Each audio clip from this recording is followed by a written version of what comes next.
André Swart se nuutste album met 'n klassieke swing en big band inslag en hy's vanaand hier om daaroor te gesels. André, baie welkom. Baie dankie. En hierdie, as ek dit nie mis het nie, is die heel eerste kopie in Suid-Afrika. Jy sit met die heel eerste kopie in Suid-Afrika. Ek het self nie eens een nie. Is dit nou 12+1 of 12+1?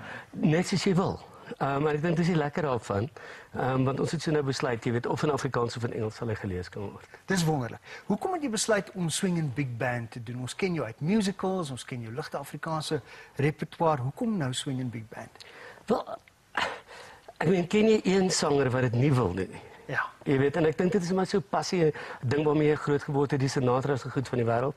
En ek dink 'n ou moet soort van punte kry voor jy so iets kan doen. Ek dink jy moet so seker Is jy nou groot genoeg? Ek is nou groot genoeg. Nou en al die slim genoeg. toekennings en die Ladies en die Fleur Kaps en die Andrew Lloyd Webber op musiek bly speel, dink ek jy's nou oud genoeg. Baie dankie. Kon jy nou net jou stamp of approval dis. Ons is in die ateljee hier besig om op te neem. Ons gaan nou so 'n paar sekondes luister en gesels ons verder. Goed.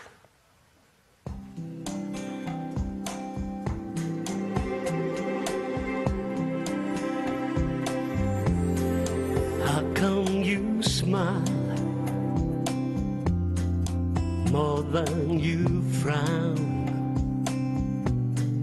How come you seldom let life's little mishaps bring you down? Why don't you play those games that lead? André, is 'n groot uitdaging om hierdie liedjies te sing. Robbie Williams het dit gedoen, Rod Stewart het dit gedoen. Wat was vir jou die moeilikste, die tafste om agter daai kap van die byl te kom?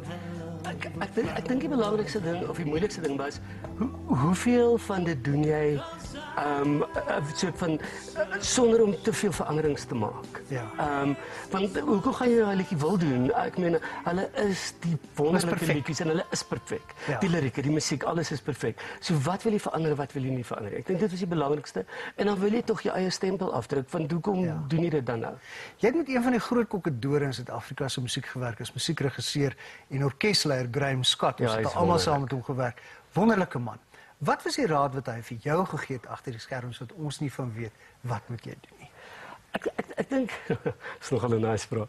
Ek dink die ding is met Graham is just be true to yourself. Ja. Jy weet, gaan en vergeet van wat is miskien reg en wat is verkeerd. Interpreteer soos jy voel en maak dit so organies as moontlik. En eerlik. Ons het glad nie hierdie goed gedoen van autotune en al daai klas so gedoen. Ons het dit gesing. Dit help natuurlik as jy kan sing soos jy sing. Ag, dankie. Nou, maar ek wou nie al daai goedes doen nie. Ons wou nie al die triks en ons wou dit laat organies klink. En ek dink dit is die wonderlike ding om 'n dirigent soos Graham daar te hê. Want dan klink jy soos jy sal dit lewendig sing en ek dink dit is so belangrik. Wel, 'n splinternuut, hy is maandag op die rak volgende week, so Ja. ek hoop hy doen baie goed vir jou. Baie dankie. En ek moet vir jou vra, Phantom of the Opera wat jou baie goed behandel het en wat ek moet sê jy baie goed behandel het. Jy gaan dit weer doen. Ek het verneem hier na die einde van die jaar se kant toe vertel vir ons. Ja, dis absoluut wonderlik. Weet jy, ek was baie benoud of ek dit sou weer moet doen of nie, want dit was so ontsettend lekker geweest die eerste keer toe ek dit gedoen het. Ja. En as jy mense nou sekere ouderdom bereik, doen jy net goed wat net lekker is, jy weet. Maar toe die kans nou weer opkom, toe dink ek, ja, ek wil dit weer doen, want die man het nou al vir 'n paar jaar in my kop gelewe. En ek het so 'n idee, ek verstaan hom beter. En ek dink ek gaan hom net beter speel ook. So dis nog 'n lekker uitdaging. Dis baie moeilik, as Lloyd Webber gesê het, jy's besmoontlik die beste een ter wêreld. Jy's baie beskeie, André.